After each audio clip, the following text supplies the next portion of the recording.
It's surprising how kids can be of so much help in solving a murder case with zero leads. 10-year-old witness Todd Terrell helped to crack a murder case in Colon, Michigan, the magical capital of the world. On May 10, 1985, the discovery of Linda Van Buskirk's body in a shallow grave sent residents of St. Joseph County, Michigan reeling. On May 10, 1985, a telephone technician went about his work, checking poles and phone lines when he noticed an area on the ground. The area is dark and appears to be wet. When he leans down, he sees a blue material in the earth with a lot of flies swirling around the area. Digging it out a bit, he saw what looked to be the flesh of a decomposing body. He got back in his truck, drove to the nearest phone, and called the authorities. Detective Sergeant Robin Baker of the St. Joseph County Sheriff's Office got to the scene and discovered even more things. A belt and more skin in what they assumed was a shallow grave.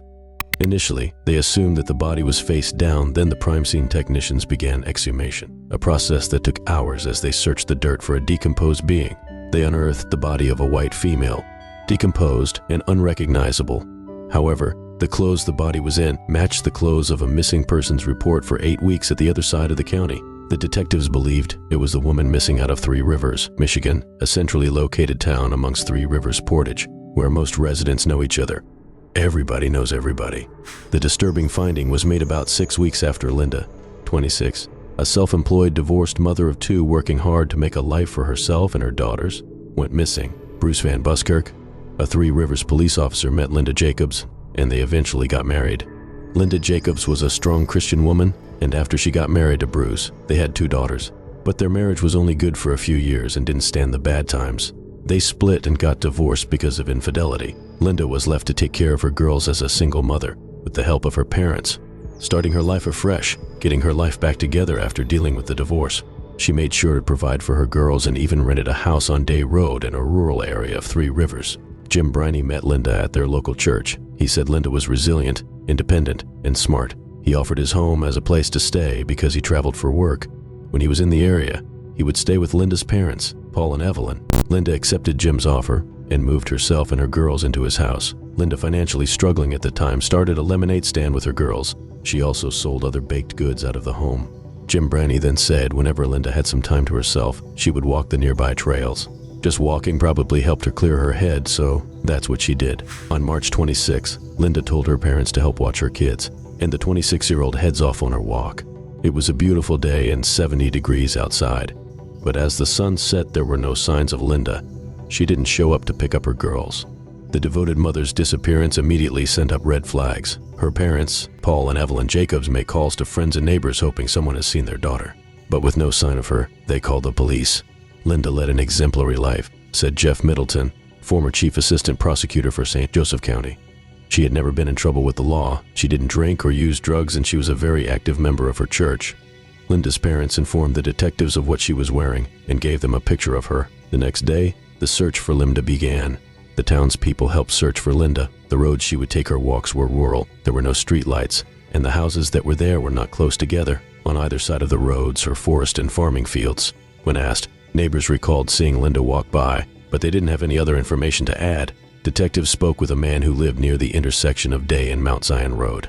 The intersection is a bit of 1.5 miles from Linda's house. The man said that the day before, his son heard gunshots and walked up a hill a short distance from their house and looked down at the intersection. Officials spoke with the resident, 10-year-old Todd Terrell, who had heard gunshots the day Linda went missing. The young witness told police that he'd seen a man dragging something out of a ditch and putting something in the trunk of his car. He thought it may have been a deer, but officials noted that it wasn't hunting season. The boys' school bus would come through the area at around 3:30 p.m., which corresponded with the time Linda was on her walk. The investigators took this account seriously, believing it could be related to their missing persons case. Investigators asked Todd to bring them to the spot where he saw the vehicle and the deer. The detectives determined that it was an intersection that was on Linda's daily walking route, which would have taken her through it. They went down to where Todd said the car was, and about 15 feet off the edge of the road, the officers noticed a bloodshot. They turned up a large amount of blood at the location, roughly 12 to 15 inches in diameter, but they didn't know if the blood was animal or human. So they collected for analysis to determine if it was animal or human blood and sent them off for testing. Not far down the road, the investigators also found spent hollow point bullet shell casings commonly used by law enforcement, but not among the public, were also found at the scene. Todd had told police that the man he'd seen was driving a dark-colored hatchback. An alert on the car was distributed to local and state police. Officials knew that Todd was probably their only witness at that point. "He was critical to this case," said Robert Cares, former prosecuting attorney for St. Joseph County. Detectives hoped that with either question, Todd might remember something that could help find Linda. His deposition was videotaped. Todd was very impressionable, so he was interviewed very carefully and thoroughly. Since there was nobody else, the police had to do everything they could do to find out what Todd knew. Three Rivers investigators make a bold, desperate move and decide to hypnotize Todd to see if that could stir memories useful for the case. Todd and his parents agreed. Under hypnosis, Todd was asked what he saw the man dragging. His chilling answer was, "A girl." There was a struggle between a man and a woman out on the road near his house.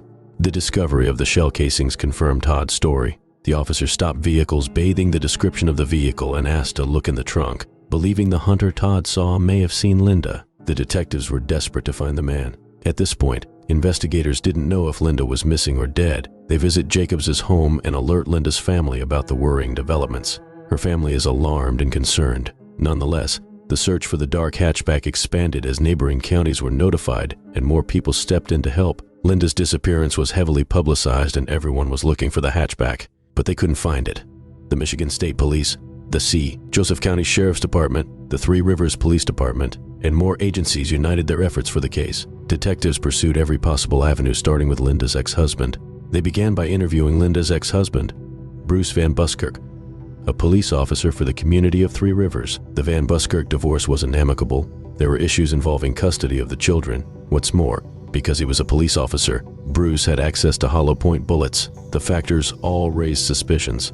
Officer Van Buskirk claimed he was on patrol at the time Linda vanished, but had no concrete way to back up that assertion. He remained on the list of possible suspects. The investigators just wanted to see how her ex-husband would react. Bruce carried the hollow point ammunition found bar the scene of Linda's abduction. Bruce became a top suspect on their list. 3 days after Linda went missing, the test results of the blood found at the possible crime scene came back from the crime lab. The analysis confirmed that the blood found at the scene was human. With the amount of blood found at the scene and what Todd saw at the intersection, the detectives were certain that they were now investigating a homicide case based on the shell casings on the scene. A sweeping search of local law enforcement guns was conducted. The investigators knew they were searching for 38 or 357 caliber weapons of local law enforcement officers. Weapons were taken in groups to the crime lab and ballistics. The first batch included Linda's ex-husband Bruce Van Buskirk's firearm, which eventually helped clear him from suspicion. It was confirmed that the bullet fragments and casings found at the scene did not match Bruce's gun. All the investigators had was no proof and the possibility of Bruce using another firearm. Bruce was cleared, so they turned their sights to Jim Briney. Sheriffs interviewed Jim Briney, who had made his home available to Linda and her 2 children. Jim was unmarried and hadn't lived in Three Rivers for long, so he was relatively unknown to community members and police.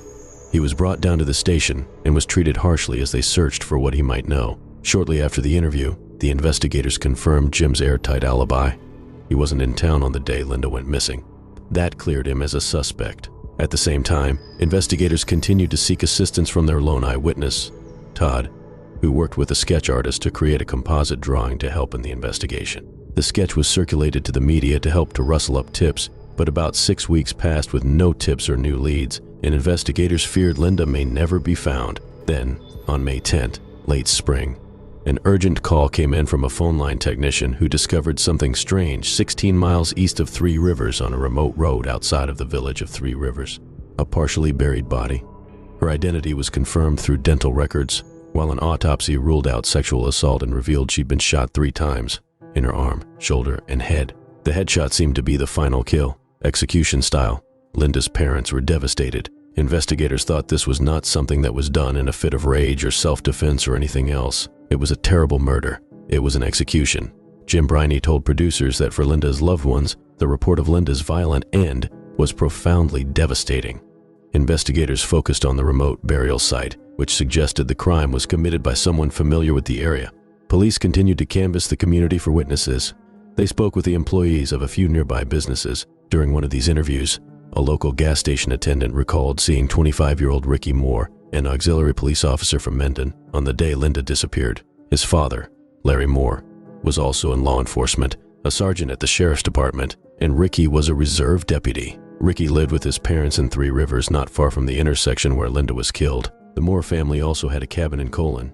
When he was interviewed by the sheriff's department a couple of times and was cooperative, Ricky admitted that he knew Bruce Van Buskirk and had sold him his car. He claimed he'd never met Linda, and on that night she disappeared, he went to his parents' cabin to check for a break-in. It was also determined that Ricky was familiar with the location where Linda's body was found. Ricky's car didn't match the description of the vehicle seen by Todd Terrell. Ricky agreed to let police search his car, which turned up no evidence of blood. Despite that result, Ricky's access to firearms and knowledge of the area kept him on the list of suspects.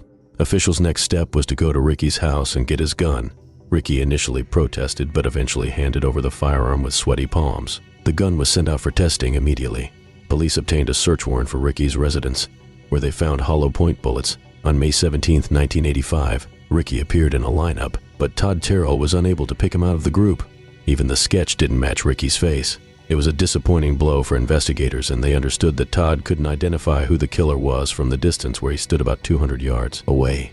But on June 6, Ricky's gun was found to be the one used to kill Linda. Even though he tried to damage the barrel and lied that he was trying to clean out the gun with a screwdriver, the polygraph examiner asked him why he did it, but Ricky asked for his father and attorney. They heard wailings and Ricky confessing to what he had done. Ricky was charged with her murder but claimed he was innocent. To back that up, he agreed to take a polygraph test. The results showed that he was untruthful when asked one question, if he had murdered Linda. Investigators could only speculate about Ricky's motive for killing Linda. They theorized that she might have rejected his romantic or sexual advances. Ricky Moore waived his right to a trial by jury and was tried in front of a judge. He pleaded not guilty because of insanity. On May 13, 1986, the judge delivered a guilty verdict of murder in the first degree. He was sentenced to life without the chance of parole. Ricky Moore is serving his time at Muskegon Correctional Facility in Muskegon, Michigan. Jim Briney, the man who wholeheartedly opened his home to the struggling single mother, recalled how kind-hearted and beautiful Linda was. Todd was the key witness to unlocking Linda's murder. Sometimes, the smallest voices can make a big difference,